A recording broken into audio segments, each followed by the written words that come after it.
Hello everyone. I've left it quite late in the day to jump on. Sorry about that because I've been trying to get to the back end of this book. I want a few days just to sort myself out, relax a little bit and crack on with some other little tidbits of videos before the month is out. So we've gone through quite a bit today, so this may be a longer video. So let's start with chapter 1, shall we? We get told that a little bit about Febral's background and how he was a young man who aged via what I think is a blight of his own misdoing. He slaughtered his parents with magic, and it seems like after that he aged. So I think he brought that upon himself by the powers that be where he was, and it's something along them lines of that's what happened to him. Then he opened a path for Camistrello. Camistrello is speaking internally of the wish he has to betray Corbol O'Dom, as Corbol O'Dom will betray him. So we find that out in a conversation that them two have, that it seems as if Corbol O'Dom just basically doesn't give a shit about anyone blatantly, and he thinks the best of himself, and sorry Otto, I know you've adopted that name, but I really don't like that character at all. Maybe that's the irony of it, but I just don't like him.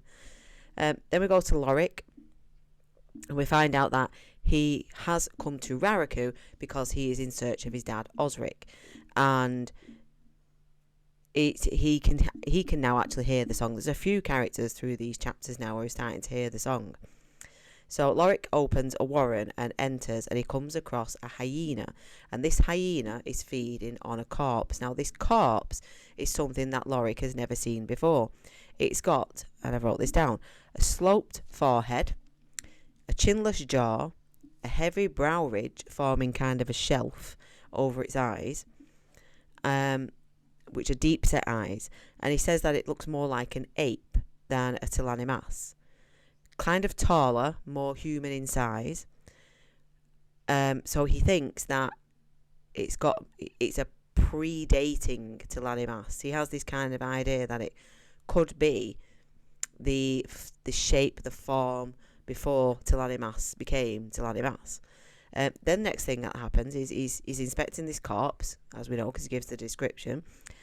But then some giant black hounds show up, 7 of them, and they approach this corpse. They're actually followed by these men, more of these men. This corpse that Lorik has been looking at, there are men looking the same, following these hounds, and they are then being followed by some Kachain Jamal. You know, the demons with the swords on the ends of their arms. They're being followed by them, which seems like they're hunting them. So then the hounds attack the Kachain Jamal, and they get 2 of them. There's 3 Kachain Jamal. They get 2 of them, and 1 runs away. They don't bother chasing after it. They just basically mutilate the 2 that they've managed to find. But the hounds then turn and spot Lorik. Now Lorik is feared that these hounds are going to do to him what they've just basically done to the Kachain Jamal.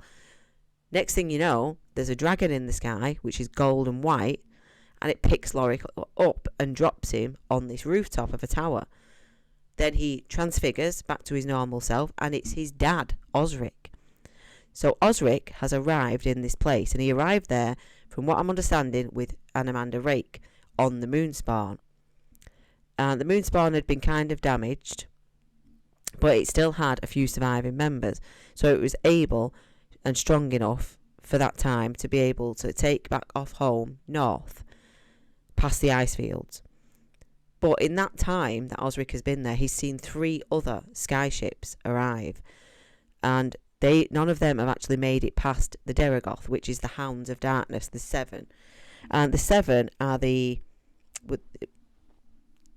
Decembalakis. They're ruled by the Decembalakis. The Decembalakis made an unholy pact, which the Nameless Ones did not like. They did not like that pact, but it happened anyway. And basically, these 7 hounds are what the 7 cities are named after. But as we know the 7 cities now, the only thing that's been kept is the number. Originally, they were named after the hounds, but now it's just basically down to the number. So, this place where we're in now seems to be a memory of Rariku. Now, the human forms that are following these 7 hounds, Lorik is told by his dad that they will evolve to become the Talani Mas. And the dynamic that you're seeing right now, where these human forms are following the hounds, won't last. It will switch to as we know it, whereas the hounds follow the Talani Mas. That's what will happen, but not in this, not through those that are serving the Deregoth. It won't happen that way. So something is going to happen in this memory. Osric knows something's going to happen in this memory. The Hounds of Darkness are no one's children. They have a stench about them, and Osric just feels that something's off. Something's going to happen, so he has to stay there. As much as Lorik wants him to come with him and prove to the Lanos that he's still alive, he has to stay where he is. He's got something to complete there. I've also put down in T Standee it seems appropriate to call them Deregoth, but Lorik tells his dad that it would actually be said as Dera Tin Jeregoth. That's apparently their actual name is Dera Tin Jeregoth. The tower they're actually on is Jaghurt, but in this particular memory there are no Jaghurt remaining. So Lorik has found himself another demon. He tells his dad that he's without his protector now. So his dad takes him to look at some of the demons where he is, and he picks one and he calls it Grey Frog. How cute is that? He calls it Grey Frog. And it actually doesn't sound too bad, to be honest. It doesn't sound so scary. But I do like the name Grey Frog. And they have a little conversation, and Grey Frog is just hungry. That's all he is. He's just hungry all the time. So then we go to Bidithol. Bidithol tells Shaik of Hiboric and Treach and what's happened there, to which she says she needs to think about this for a while. At first she doesn't believe it, but then she says, I need to think on it. You need to give me time to think on it. Then Febril meets Bidithol outside of Shaik's quarters, and he offers him all that he wants in return for him to turn against Shaik. He's saying, yes, you can have your own your little cult, you can do all that, nobody will bother you, so long as you turn and come to us. So once the girls are mentioned, you can have all the virgins, all the young girls. Bidithol turns round and says, yes, I'm in. I don't know if he means that. I don't think he does. I think he's a bit dim sometimes. Oh, he's an extremely intelligent man. But, yeah, he apparently makes this deal, but I don't necessarily think he means it. Then we go to Scalara. She's a character I'm getting to like quite a lot. Scalara is to be murdered by Febril's men. She has had her pleasure removed by Bidithol, as we know. That's what he does to these girls, because pleasure isn't for the mortals. And she's now had to be... Oh, and now she's going to be murdered, sorry. She's now going to be murdered by what I think is Febril's guards. So they are now going to murder her, and this one particular guard who takes her wants to have his way with her. He's been admiring her for a while and wants to have his way with her. And he pulls out his knife, but he puts it down ridiculously for her to be able to get. So she takes it and stabs him. When she's done that, she sort of pushes him off, but then the second guard comes in. He then grabs her by the wrist and he's dragging her outside. And as he's got her outside, guess who he bumps into? Hiboric. You're not going to make it out of this, pal. If Hiboric's there, you ain't making it out, which is exactly what happens. Hiboric basically rips his head from his shoulders. So he's not making it out. Simple as that. And then Hiboric offers Scalara that he will take her back to his temple, which is his tent, and help her get back to health. Because obviously, Hiboric's not this kind of guy who thinks that anybody deserves that kind. He was a priest, for goodness sake, so he's not going to see anybody tortured in that way. And he's still kind of fuming about Felicin. He's still got that vengeance in his heart. So what it seems is that child Felicin, Lorik and Hiboric are to leave Rariku with her but they must watch the convergence first before they even leave. Then we've got Leoman, and he is looking upon the fields as to what happens, the battle with his desert warriors, and he's looking at how many Malazans there are, and he's just feeling defeated. So he says we need to head back to Raraku. Then we find out that Karsa is on his way to guard Leoman, because they're friends, obviously, and he feels a loyalty to him. So he's on his way back to guard Leoman.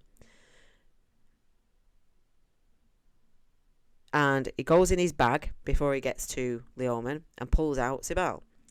And she tells him that he serves the crippled god, who has been chained. And, you know, Karsa's having none of it. He's like, I don't serve the crippled god. And he's like, well, she's like, well, you do. And really, he's chained. And you could do with unchaining him. And he's like, I'm sorry, he's chained. And she's like, yeah. And then she thinks like she's getting through to him. No, she's not. He turns around and says, okay, well, I'll tell you what I'll do then. I'll unchain him and then I'll kill him. Because Karsa's not having it from anyone. He doesn't want to be ruled by anyone. He wants a completely free life. That's where Karsa's at now.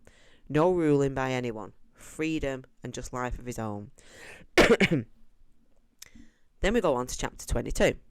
So we're back with Fiddler and the boys, and we're very close to the whirlwind, and Bottle is trying to perform what I think is a divination, and he's using Hood within this divination, but Fiddler suggests potentially, and it's not working, so Fiddler suggests potentially using Cotillion, and to add another piece of something different to this little pile of twigs that he's got. So Bottle pulls out like a doll, what you would think would maybe be a voodoo doll. He pulls out this doll, and he places it in the centre of this little thing that he's got going on. And he's thinking it's still not working. But somebody says, no. The doll's shadow is moving. So this tells Fiddler that maybe Callum is in the whirlwind. Maybe this is my thought on it. That it's informing Fiddler that Callum is near. Because if you think about it, you've got Cotillion, who is second to Calanved, Shadow Throne. Cotillion is his second.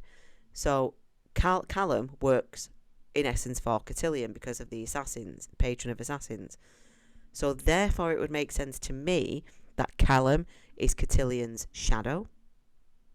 And that's kind of what's going on here. Could be wrong. I always could be wrong. Don't like to be wrong. I like to be right a lot of the time. It's a typical Aries trait. I like to be right. But that's where I think that's going. Then we go to Gamut.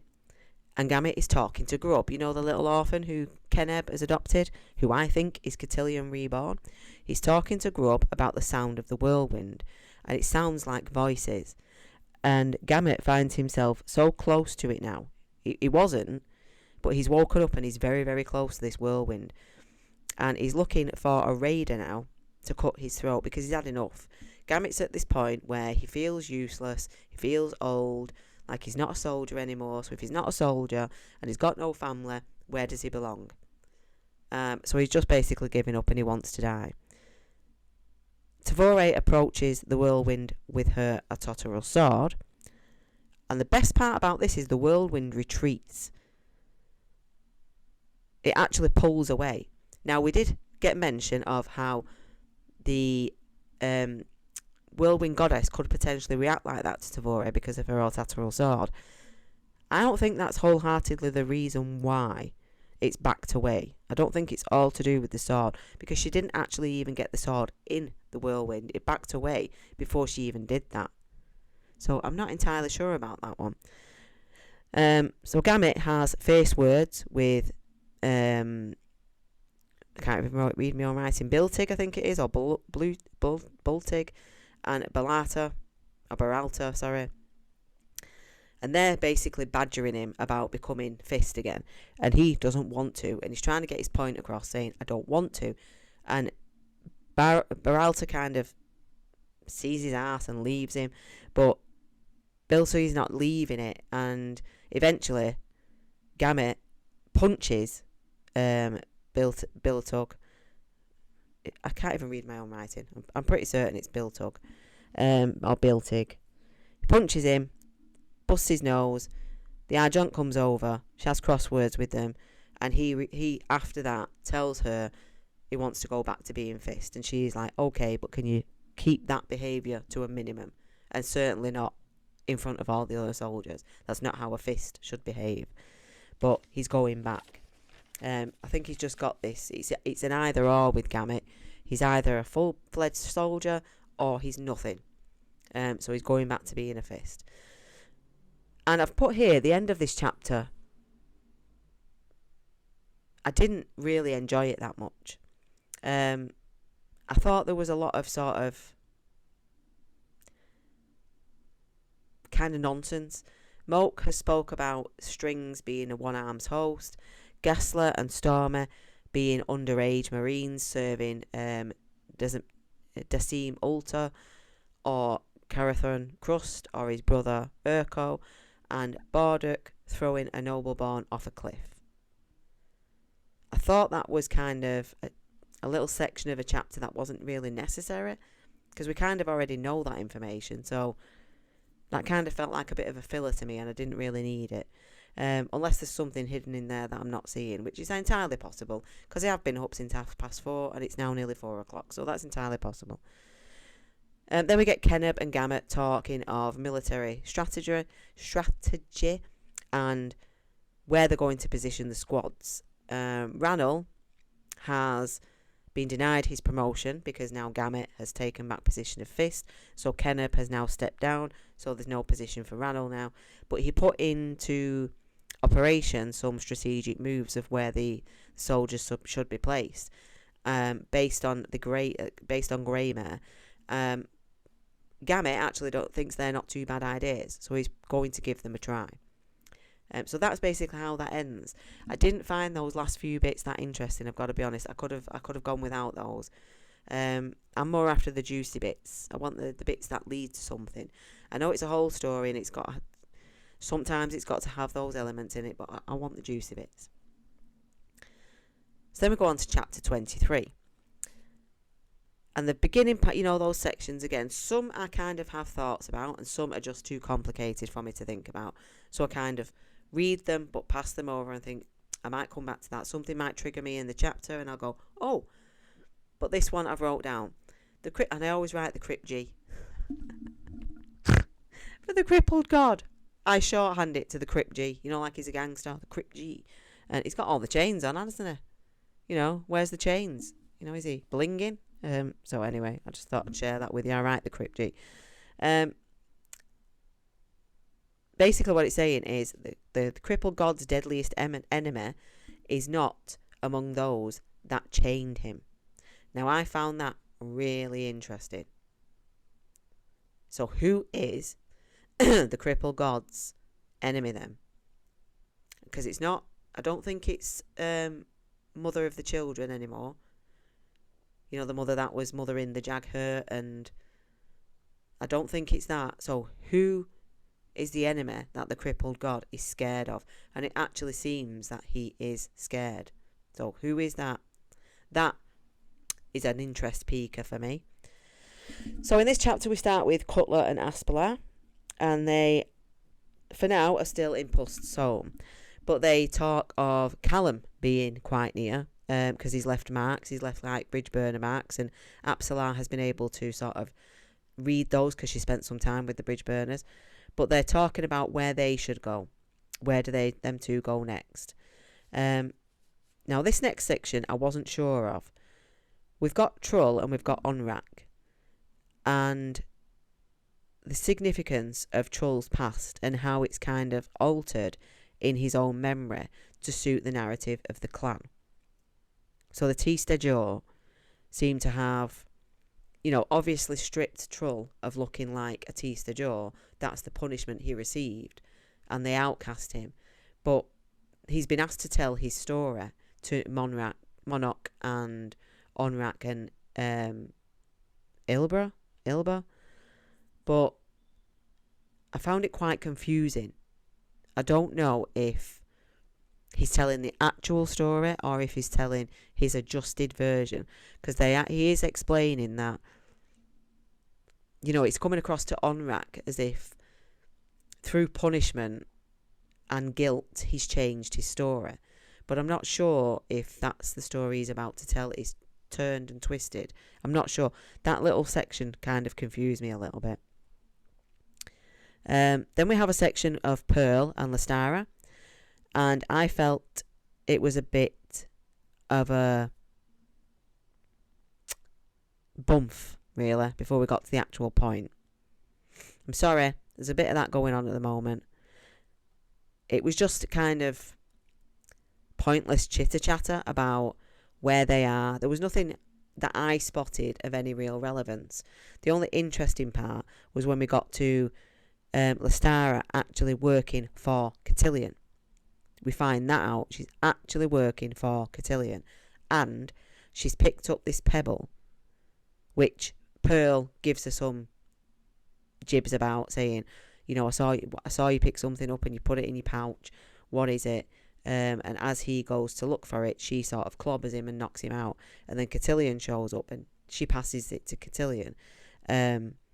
I think that's possibly to do with Quick Ben, because if we remember, in Memories of Ice, Quick Ben leaves a pebble as kind of a calling card to be able to get back to someone. So I don't know who he gave it to, or whether he just picks any random pebble and then sort of ooshkadooshes it with his magic and then passes it to someone as, you know, next time I need you, the pebble. I'm not sure. But further on in this chapter, that kind of makes sense. But I'm not sure. But I kind of think I'm right on this. I kind of think that this pebble, if it's not Quick Ben's now, then Cotillion is going to use it to call Quick Ben, because that then makes sense later in one of the other chapters. So anyway, Apsalar speaks with Cotillion about Cutter and about the love that they once had, but how there's two women that are Apsalar. She's the Fisher girl, but she's Apsalar, who Cotillion sort of ruled for a while, and there's two in Cutter now. There's Crocus, who was the thief, the innocent, who had the coin, but then there's Cutter, and she feels like Cutter has changed his persona to fit with her to become an assassin because of his love for her. Whereas Cotillion doesn't really agree with that. He thinks that he loves you in all your forms. That's just something that's happened through circumstance. He loves every bit of you. And Cotillion actually says there's more to you than just two. You know, which we know because there's the Wax Witch. But, you know, I think Cotillion's right. I think he hasn't changed himself to fit Apsalar. I think his circumstances have changed him, and I think he does still love Apsalar, both versions, you know. I think he does. I think Cotillion's right in that. Then we go on to learning that Otatarul doesn't like heat. Now, I found this too very interesting, because then Callum, I can't remember who said that now, I haven't wrote it down. The interesting thing is Callum speaks to someone in an oak tree. Now, either I'm right about Cotillion and the pebble, or I'm wrong and it's this. But this is the factor of Quick Ben, what I'm talking about. So if it's something to do with an oak tree and an acorn, then I forget that. I'm not sure what that is between Quick Ben and Callum. That may well have been in Gardens of the Moon, and I missed it. But yeah, Callum is talking to somebody in an oak tree, and there's humour in it that, you know, it's known to them to do this. And I did write down, is it Quick Ben, is it Fiddler, is it Cotillion? I do feel like, obviously, it's somebody that he knows, and there's this kind of, the oak tree, how predictable, that kind of jokiness about it. So, Quick Ben does show up. So, it was either through the pebble, or this acorn, or both. I'm not quite sure. I'm not sure about a lot of things, am I? Then we go back to Onrak, Trull, Monarch, and Ibra. The region they're in rests in the Talani Mass memories before the Amas. The other people are the Eres. They're tall, dark, and they like the warmth. Eres were the first bonecasters. That was quite interesting. Trull is attached by a female. Trull is attacked by a female, which the others think is an heiress. The describer, now because of the description, I go back to Memories of Ice prologue, and they say, with large breasts, made to look like she was with child. Well, if that's the case, then that is Kalava. That's Tool's sister. Tool's sister. She was described like that in the prologue of Memories of Ice. But she attacks Trull, slices him 3 times across the abdomen, and then it's said that she's took his seed. Strange way of taking his seed, but apparently she's took his seed that way. And then she sort of disappears. Trull's on the floor, and then an Aptorian demon arrives with a child on its shoulder who looks very similar to the Aptorian demon, but it has more of a human form, and it tells them that it is the guard of the first throne. His name is Panek, son of Apt. Now they're saying that they want these answers as to, what's happened to Trull, what's going on with the throne, and he says you need to speak to her. Now, are we talking about the her that's just done something to Trull, and she's gone back in the throne room, or is this a different her? Because if this is the her with the big booby-doos, I think this is Kalava. And if this is the same her that's gone into the throne room, I still think it's Kalava. Kalava's still hanging around. She wasn't part of the ritual, so she's not under the same curse as the rest of the Talanimas. She's free of that because she didn't take part in the ritual, so she's still existing. So I think it's her. I think she's at this first throne. Let me know if I'm wrong, but I don't think I am on that one. I think I've got that one sussed. Then we go to chapter 24. See, I told you I'd gone quite far here. I'm actually up to 25 part way through, so I've done a lot today. Chapter 24, and the Eris, or as they are called, Eris Al, are most ancient spirits, which are the essence of the physical world. I think this is what is happening in Rariku, because we had them in memory with Osric, and now we've got them in present day, making themselves heard because they are fallen warriors in battle, and they're not happy with what the whirlwind goddess is trying to do, and they're trying to make themselves heard through what was originally probably the song for them. And now it started with them, but it needs to be finished with the likes of Fiddler and Callum and Heboric and Loric. These are the people who it sounds to me like they need to come together and finish this song. So using his blood, we go back to Gamut, and the adjunct asks Nil and Nether to what I think is perform either a ritual or a divination using Gamut. So Gamut slices his hand and lets his blood fall to the soil. This is when it's kind of realization time for everybody. They can feel the spirit, and this happens in different areas. People feeling it, Shatik feels it, and Heboric feels it, and they are feeling it presently. The spirits are angry, and it tells you again about the song. This song seems to be really, really imperative. So the goddess cannot match this power. This power that they can feel, she can't match it, but what she wants to do is harness it. She wants to harness it and use it to feed the warren that she's using. But the spirits are resisting. And we also find out that obviously ghosts have no shadows, which I think is a very kind of important statement. There's a lot of talk in this about shadow and light and darkness. If ghosts have no shadows, then surely they can't be used for darkness. Surely. That's the way my mind's going with it anyway. So, Bottle. Go to Bottle now. Oh, and Gamut at this point hears the song as well. And then it starts to plague him. So we go to Bottle, and Bottle has spoke through Fiddler's blood, because Fiddler has been sort of a little bit out of it, to an heiress. And this heiress is a witch. And he's been speaking to her about the song. But Fiddler is being a bit silly and thinks that he knows more. Fiddler thinks that Bottle knows more. Not that he's being silly. He thinks Bottle knows more. And that Bottle is being silly and hiding things from him. That's what I meant. Which is silly. Because obviously... Well, is it? Maybe he's hiding it from him because it's not news that Fiddler would like. Maybe that's the premise behind it. Maybe that's it.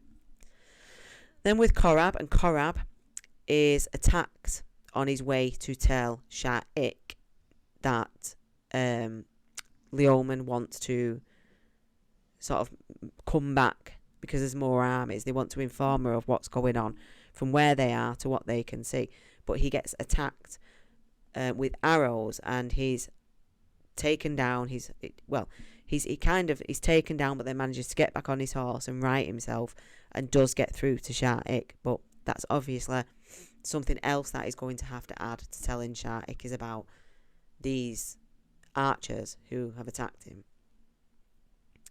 Habarik is still looking after Skilara, and he makes the decision to take Skilara with him to Felisin, younger Felisin. Sha'ik feels it now when the Wiccan siblings call on the spirits and the goddess flinches. So Sha'ik now decides that the goddess is flinching for a reason, so she wants Leoman back. She wants him back to take over the army, and she doesn't want Cobol Odom to do it anymore. Then back to Habarik. He then gets attacked and taken down. The assassins seem to take him down, and 2 or 3, I think it is, assassins stand around him. And then some others show up, and there's this little conversation back and forth about, kind of leave him be. That kind of conversation. We're not going to get into this, and you're not going to come off any better. You're not going to come off the better for this. Now, at first, within this section, I'll be dead honest with you, I thought it was talking about Gruntle. I thought Gruntle and his crew had come back. Because he's the first sword for Treach. We know Habarik is now the distraint for Treach. So I thought Gruntle had come back to protect Habarik. But it seems that we find something out different later on. I think it's Skilara who says it was ghosts. So it could potentially be the heiress who show up to speak to these assassins who attack Habarik. But I, in that initial moment, thought it was Gruntle. Korab, like I said, makes it to Sha'ik. I think I did say that. If I didn't, I'm saying it now. He makes it to Sha'ik. He tells her all about what he knows, like the original messengers were murdered. He's only just made it through. He was attacked. Tells her all the information. She tells him to go back to Leoman. And like I said, he's now going to assume command of the armies. Then she tells Lorik, who's also there, that he is to go and tell. But Lorik, in the meantime, prior to Korab showing up, has been trying to convince Sha'ik of the spirits and the song that he's hearing. And she's just coming out with the opposite of, well, it's the goddess, and the goddess has got this all under control. There's no need to worry. She's got it. And Lorik is desperately trying to tell her, and she's not hearing it. Because obviously it's the goddess who's manipulating her mind to say, don't listen to that, we've got this. But Lorik is to go and tell Cobol Odam that he's no longer the commander of this army. Lorik does that, puts up his warrant to protect himself, understandable, because he knows Cobol Odam is just after basically killing everyone. And he gets told by one of Cobol Odam's mages that he needs to drop that before he comes in the room. He gets in the room and he tries to tell Cobol Odam, you are no longer, in charge. And he's got this arrogance of, I'm supreme commander. Does Sha'ik seriously think that she can tell me what to do? Does she believe that she can tell me who and what to do? And he gets his mad up, goes up to Lorik and stabs him. So Lorik does protect himself so he can't die, but he is still bleeding out, and he's over on his hands and knees bleeding out from this wound. And he tries to warn him about the goddess, about who on this night she might actually allow in to their camp to actually get rid of Cabal Odom and the rest of the betrayers. But no, he's not having it. Stabs him. Lorik then turns around and sort of, in a whisper that Cabal Odom doesn't hear, says, "Blood is the path, you foolish man, and you have opened it." Then he says, "You poor bastard." So, blood needs to be spilt on these fields for these spirits to rise, I think. I think that's the gist we're getting, is for these spirits to be freed, or for these spirits to be involved in this battle, blood needs to be spilled. And Cabal Odom has just started the process, basically. So, because Lorik is now wounded, Grey Frog is perceiving and reading Lorik's thoughts, and he goes to him to save him. And then Scylla has, in fact, found Felisin, so them two are together now. And Grey Frog goes to Lorik. We've also got the Teist Leosin, who have arrived, and they hide because they see Karsa, and they're feared of him. He's clearly a very daunting image, and they're quite feared of him. But Karsa's already seen them, and thinks to himself, "I'll save you for another night. Right now I'm quite busy and I've got things to do, but I'll save you guys, potentially for another night." Chapter 25. So Febrile has opened up his warren and spread it all across the oasis, so he can hear and see what is happening, what's going on. And he hears the song, and he's thinking that Hud has brought the dead to watch. That's how he interprets this song. Don't think you're right there. Maybe in some aspect you might be, but don't think you're right. That's not the purpose of the song, unless I'm misunderstanding it. Then we go to the mage, who is working for Cabal Odom, called Hanaris. Hanaris feels the approach of terrible powers, which is the spirits. And it's at this point that Grey Frog retrieves Lorik, and is to go take him back to his tent, and he's to go back to Felisin and keep her safe, because there are assassins that are after Felisin, and probably now after Scylla. So there's an assassin called Casanel. He's the assassin for Cabal Odom, and he is taken down by Karsa. He's also got 4 allies, and those 2 are taken down by Karsa. Karsa finds Felisin and Scylla. Obviously doesn't do anything to them because he's got no grievance with them. And then he goes off to find all the others who he wants to kill. That's what Karsa's doing. Callum, go back to Callum now. He comes out from where he is and he spots some shadows sneaking, so he follows. Don't forget, he's a sneaker, he's an assassin. So he follows. What he finds out are these other assassins who look to be on their way to this temple. So he gets rid of these assassins because he is a really good assassin. He gets rid of these others, and he realises that this temple has got magic going on with it. There's some sort of sorcery going on here. When he gets inside, there's shadows, and Bidethel is the one doing all this. He's the one in there waiting. He thinks that Callum is a claw, but he tries to make a pact with Callum. Tries to say, join me and we'll have everything that we need, everything that we want. I will give you, whatever it is that you want. Callum knows, though, ultimately, he isn't leaving this temple. Bidethel's not letting him leave. He knows this. So he's going to have to face what are wraiths.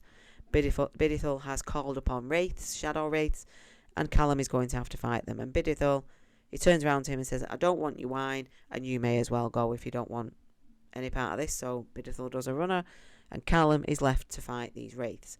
Fortunately for Callum, Cotillion, shows up. Now, I didn't know this straight away. It just says the timely arrival of a god. My initial instinct was potentially Shadow Throne Calimbed. That was my initial instinct. Then I went maybe Treach, maybe Cotillion, not quite sure. But it does turn out to be Cotillion. We also find out that Cabolo Dom is seeking to destroy from within, not bothered by the looks of it, of taking out his own soldiers. Which, that just shows the arrogance of the man. And then Karsa is confronted by killers. He reaches the temple. He hears the fighting going on. He gets rid of these killers, by the way, because nobody's taking Karsa down by the looks of it. He reaches the temple, hears the fighting, and then crawling out of, because there's a big kind of pit. Crawling out of that is Silgar, who was the slave master for Karsa. And he explains about Callum and what's going on in there and how he's a threat to the House of Chains. And he's saying, well, you're first sword to the crippled god, so you need to go in there and you need to stop this. It's affecting the House of Chains. You need to stop this. Callum's not having none of that. Not having any of that. He's not being bossed or, manipulated by anyone anymore, even though he maybe potentially is being manipulated, but he doesn't think he is, and he kills Silgar. That's what he does. He kills him. Simple as that, really. Leoman then, go back to Leoman, and he rides back to Shartik once he hears the news from Korab. They decide, okay, we're going to go back to Shartik. We're going to do that, and we're going to go back. This is when I found out it was Cotillion that was with Callum at that time, fighting with the Wraiths. Then we have this great scene where Callum is going towards Chemist Rello's tent, and he gets touched on the shoulder, and a little thing is said to him. I didn't write that down, but he's just whispered, "Hold up, soldier," something along those lines. He goes in, they have this fight, they basically disarm Chemist Rello, tie him up, he's unconscious, and we find out it's Quick Ben. So that's when I was like, I knew it was Quick Ben, I knew he was here, I knew he was around, I just could feel it. This pebble thing made me think that. So I don't know if I'm wrong, whether it was the pebble or whether it was the acorn, but either way, whatever it was triggered me to think of Quick Ben. So I knew Quick Ben was coming, I just didn't know when. But he's there, and he's back, and he's helping Callum, and that is cool. Those two together, I believe, are a force to be reckoned with. So that is cool.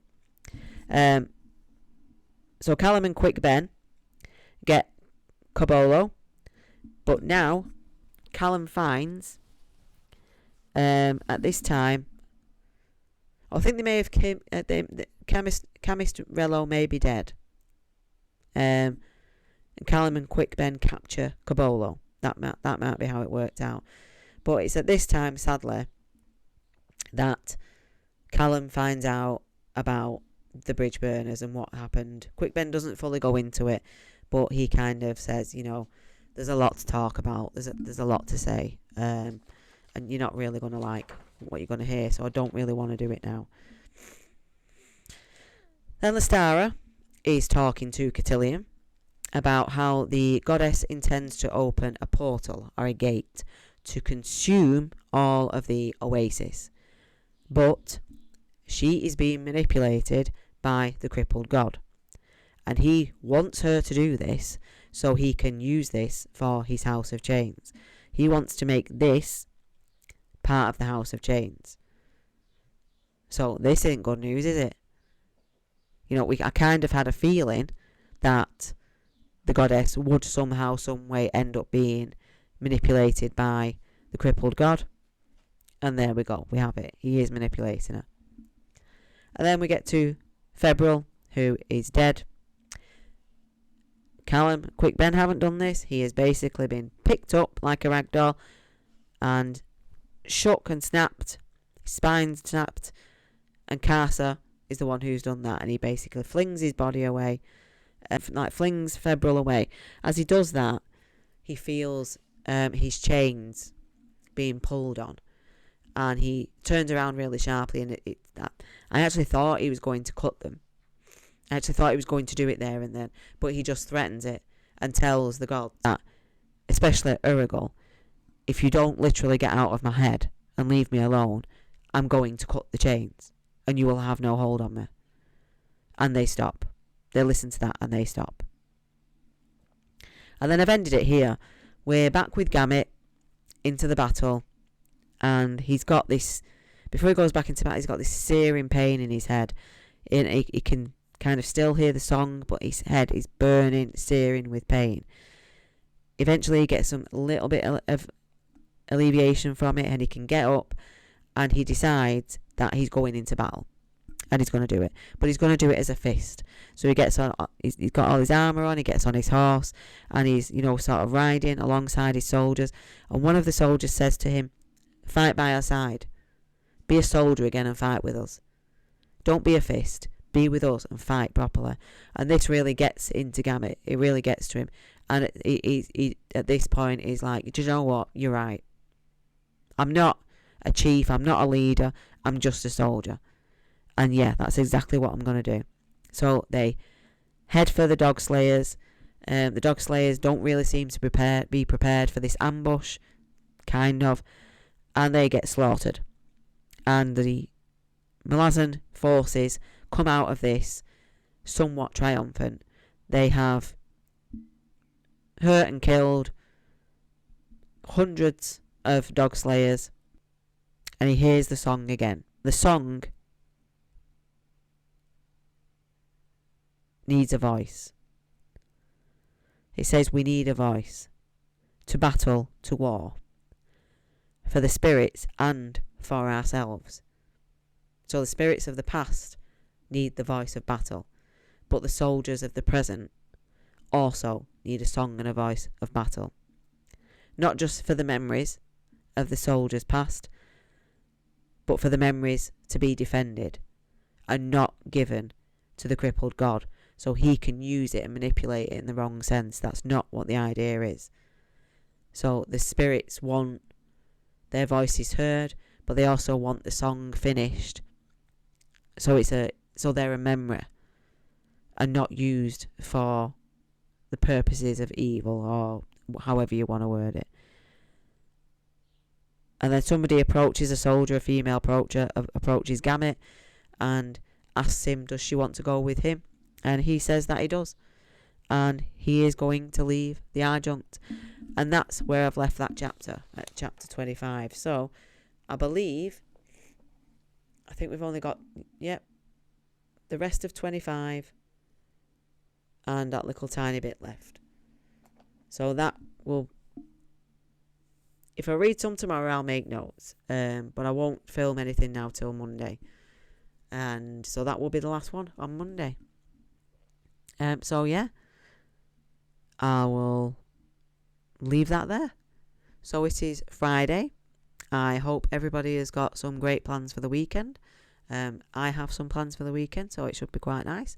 Hope the weather stays in check in the UK, because we've had some torrential rain these last couple of days. We had glorious sunshine, and now all of a sudden torrential rain for 2 days solid. So I hope that backs off, because my plans involve leaving the house. So yes, so I hope you've all got wonderful plans for the weekend. Other than that, if you've watched till the end, nearly a 50, maybe an hour, 50 minutes video, you're a superstar. You're amazing. You clearly like Malazan. I wouldn't necessarily be big-headed and say you like me, but you're clearly a fan of Malazan if you've watched all this much. So thank you for that. Thank you for your continued support. Thank you for your continued dedication. For those of you that are regular watchers, and for those of you that reach out to me and say you're enjoying this, I appreciate you so much. And I will be back on Monday to finish out House of Chains. Yeah. So other than that, there's nothing more for me to say. Have yourselves a great weekend, and I'll see you all back on Monday. Bye.